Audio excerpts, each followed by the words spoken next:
Degloirespace signing in. Beneath all the money, status, people around you, what do you really have at your core? And if you don't have this one thing, then you got nothing. Self-worth. Most issues you have come from self-worth issues. Whether you find yourself drawn into some ideology where you're enslaved, whether in a relationship, a friendship, where you're always feeling less, it always connects to you having an issue with your self-worth. Your personality gives you indications, and there are subtle signs that if you notice, you'll know that you have low self-esteem or low self-worth somewhere. Let's take a look. You can't sit alone. You always feel the need to fill your time with something. And the thing is, you're always filling your time with things that are not constructive. They're just time passing. Things like entertainment, consuming, scrolling, hanging out. Things that they're just there with no end goal. The end goal is just, I'm enjoying myself or I'm passing time. There's nothing wrong with enjoying your time. However, if the moment you're free, that's what you run to all the time, there's an imbalance. You basically do whatever it is, just not sitting with yourself. Why?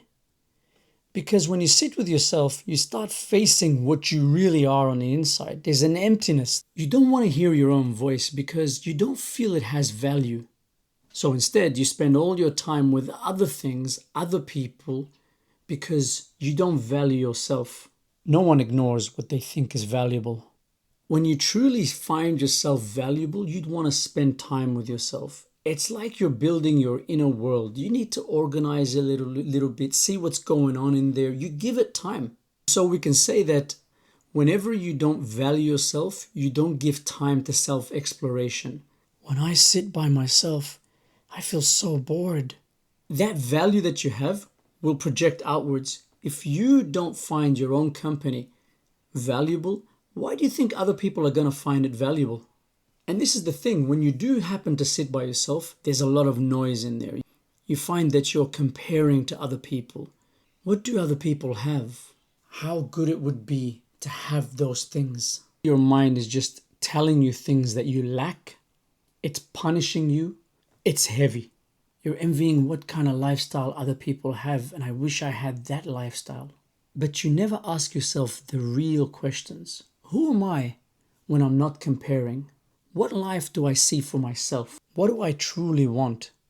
What do I truly feel? The second thing is you're not a doer. You wait for permission. You need someone else's authority. You need someone else to validate what you're feeling. You need someone to tell you, oh, now start. So you drift off, you procrastinate, but you never move. Number 3, you compromise way too easily.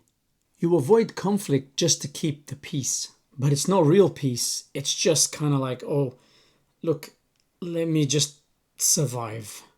You say yes when you want to say no. And you know that that's not a yes. But hey, if I say no now, think of the headache. And besides, that thing is more important than me.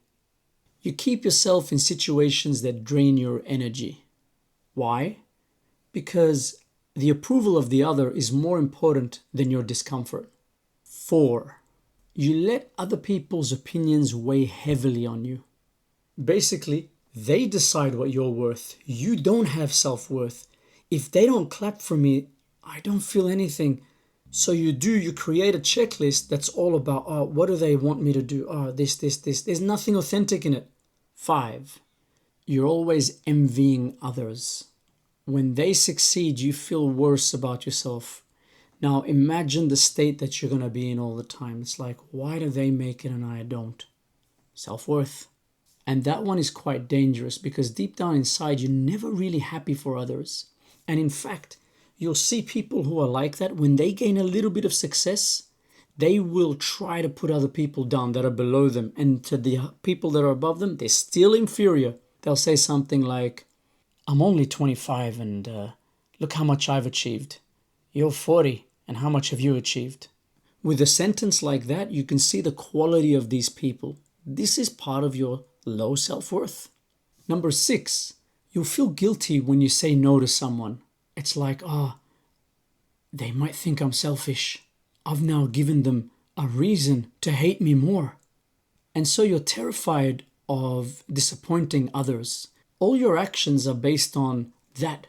Because when I disappoint them, there's a risk that they'll put me down. And hey, that's where I get my validation from. And finally, you live for external reassurance. Every nod, every like, every clap, every praise, they build your day. These things are what make your day. Today at work, someone said to me, good job. Those things give you a small dopamine hit, but unfortunately, it doesn't last. Some of these signs are quite subtle, but every day that passes, they eat at your core. If you don't truly value yourself, you will value everything other than yourself. And the problem is, people will also know that you're not valuable. People feel these things about you.